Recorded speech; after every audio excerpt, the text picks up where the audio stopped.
Vivo T3X 5G আরেকটি হলো Realme P1 5G। এই দুটি ফোন আমরা 15,000-এর নিচে পেয়ে যাব। আর এই দুটি ফোনের মধ্যে কোনটি বেশি ভালো জানতে হলে আজকের এই ভিডিওটি দেখুন, তাহলে আপনি জানতে পারবেন যে ভিভো বেশি ভালো নাকি রিয়েলমি বেশি ভালো। প্রথমেই যদি ডিজাইন নিয়ে আলোচনা করি, দুটি ফোনেই থাকছে প্লাস্টিকের ফ্রেম আর পিছনে ক্যামেরার সার্কেলটা দেওয়া আছে। আমরা রিসেন্ট ফোনগুলিতে দেখতে পাচ্ছি যে সার্কেল দিচ্ছে রিয়েলমি ফোনগুলিতে, আর ভিভো সেটাই অনুসরণ করছে। তো ভিভোর যে ক্যামেরাটাই আছে সেটা একটু সাইডে আছে, আর রিয়েলমির যে ক্যামেরা বামটি আছে মানে সার্কেলটা আছে, সেই সার্কেলটা থাকছে একটু মিডলে।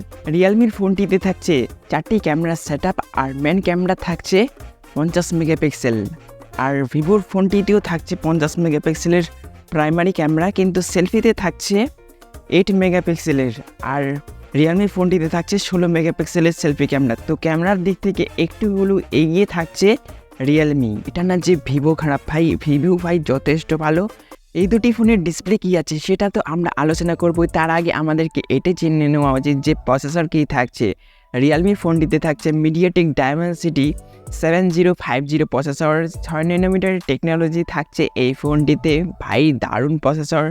আমরা দেখেছিলাম যে এই প্রসেসরটা 20,000-এর উপরের যে ফোনগুলো আসছে সেই সব ফোনগুলিতে আমরা দেখতে পেয়েছিলাম। বলতে পারবেন এই প্রসেসরটা কোন ফোনে ব্যবহার করানো হয়েছিল? আর ভিভোর যে ফোনটিতে থাকছে স্ন্যাপড্রাগন 6 Gen 1, তো আলাদাই, এটা 4 ন্যানোমিটার টেকনোলজি। তো এই দামে 15,000-এর নিচে এইসব প্রসেসরওয়ালা ফোন প্রথমবার আমরা দেখতে পাচ্ছি যে এত কম দামে এত ভালো ভালো প্রসেসর দিচ্ছে। তো এটার জন্য কি তারা কস্ট কাটিং করেছে? অবশ্যই করেছে। ভিভো করেছে, রিয়েলমিও করেছে, সবাই করে। ঠিক আছে, আমরা এক এক করে আলোচনা করছি। এবার আমাদের মধ্যে অনেকেরই প্রশ্ন হতে পারে যে মিডিয়াটেকের প্রসেসরটি ভালো নাকি স্ন্যাপড্রাগনের প্রসেসরটা ভালো। ওভারঅল যদি আমি বলি তাহলে অবশ্যই স্ন্যাপড্রাগনের প্রসেসরটা নেওয়া উচিত। হ্যাঁ, কিছু ক্ষেত্রে স্ন্যাপড্রাগনের প্রসেসর ভালো, কিছু ক্ষেত্রে আবার মিডিয়াটেকের প্রসেসর ভালো। তো দুটাই দারুণ, অ্যাভারেজ বলা যেতে পারে। চলো এবার আমরা ডিসপ্লে নিয়ে আলোচনা করি। ডিসপ্লে তো আমরা বিশাল পার্থক্য দেখতে পাচ্ছি। আমরা ভিভোর ফোনটিতে আমরা এলসিডি ডিসপ্লে দেখতে পাচ্ছি। হ্যাঁ, দুটি ফোনেতেই পাঞ্চলওয়ালা ডিসপ্লে, এখানে কোনো ঝামেলা থাকছে না। এখানে নজওয়ালা ডিসপ্লে থাকছে না, এখানে পাঞ্চল ডিসপ্লেই থাকছে, কিন্তু এখানে এলসিডি ডিসপ্লে থাকছে। আর অন্যদিকে তো রিয়েলমি অ্যামোলেড ডিসপ্লে দিচ্ছে 120 হার্টজের রিফ্রেশ রেটের সাথে। আলাদাই রিয়েলমি এগিয়ে থাকছে এখানে বলার অপেক্ষা রাখে না। অ্যামোলেড ডিসপ্লে হওয়ার কারণে এখানে পাবেন ইন ডিসপ্লে ফিঙ্গারপ্রিন্ট। আপনারা ডিসপ্লের মধ্যে আপনারা ফিঙ্গারপ্রিন্ট পেয়ে যাচ্ছেন। সাইড মাউন্টেন ফিঙ্গারপ্রিন্ট থাকছে ভিভোর ফোনটিতে। তো ভিভো এখানেও পিছিয়ে থাকছে অ্যামোলেড না হওয়ার কারণে। আমার মনে হয় এইবারেও রিয়েলমি ফার্স্ট হয়ে যাবে, কারণ এখানে যা যা স্পেসিফিকেশন দিচ্ছে, এই যে দুটি ফোন আসতে চলেছে এই দুটি ফোনের মধ্যে ফার্স্ট হয়ে যাবে রিয়েলমি P1 5G ফোনটি এক নাম্বারে হয়ে যেতে পারে। কেন বলছি? কারণ এখানে প্রসেসরও ভালো দিলে কি হবে, এখানে তো দেখতে হবে যে এখানে অ্যামোলেড ডিসপ্লে দিচ্ছে কিনা। তারপরে 8 মেগাপিক্সেল, যারা সেলফি জন্য ফোন কিনবেন, যারা ফ্রন্ট ক্যামেরায় ভালো চান, তারা কিন্তু ভিভোর ফোন কিনবেই না, যতই ভালো প্রসেসর দিক না কেন। ভিভোর ফোনটিতে একটা ভালো দিক হলো যে এখানে 6000 mAh ব্যাটারি থাকছে, আর 44 ওয়াটের ফাস্ট চার্জার থাকছে।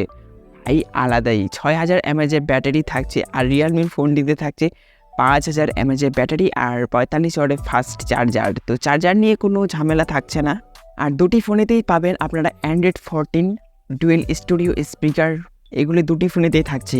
এগুলো সেম। ভিভোর ফোনটিতে আপনারা 6000 mAh ব্যাটারি পাচ্ছেন, তার পাশাপাশি আপনারা ভালো চিপসেট পাচ্ছেন, কিন্তু ডিসপ্লেতে একটু ঘাটিয়া দিয়ে দিয়েছে জল মিশিয়ে দিয়েছে। কারণ এখানে অ্যামোলেড দিতে হতো, এটা আপনারা আবার পূরণ করতে পারবেন রিয়েলমির ফোনটি যদি কেনেন। ঠিক আছে, রিয়েলমির ফোনটিতে থাকছে অ্যামোলেড ডিসপ্লে, তার পাশাপাশি ইন ডিসপ্লে ফিঙ্গারপ্রিন্টও আপনারা পেয়ে যাবেন। আর 16 মেগাপিক্সেলের সেলফি ক্যামেরা। ভিভোর ফোনটিতে থাকছে 8 মেগাপিক্সেলের সেলফি ক্যামেরা। তো এখানেও জল মিশিয়ে দিয়েছে ভিভো। কিছু কিছু ক্ষেত্রে রিয়েলমি ভালো কাজ করছে, কিছু ক্ষেত্রে ভিভো ভালো কাজ করছে, কারণ সেখানে আবার 6000 mAh ব্যাটারি, এখানে আবার 5000 mAh ব্যাটারি। আপনারা ব্যাটারিকে বেশি ফোকাস দিয়ে থাকেন তাহলে অবশ্যই ভিভোর দিকে যাওয়া উচিত। আর আমি দুটি ফোনের ভালো দিক বললাম, খারাপ দিক বললাম।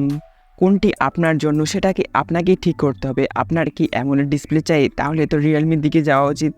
আপনার কি 6000 এমএএচের ব্যাটারি চাই, তাহলে অবশ্যই আপনাকে ভিভোর দিকে যাওয়া উচিত।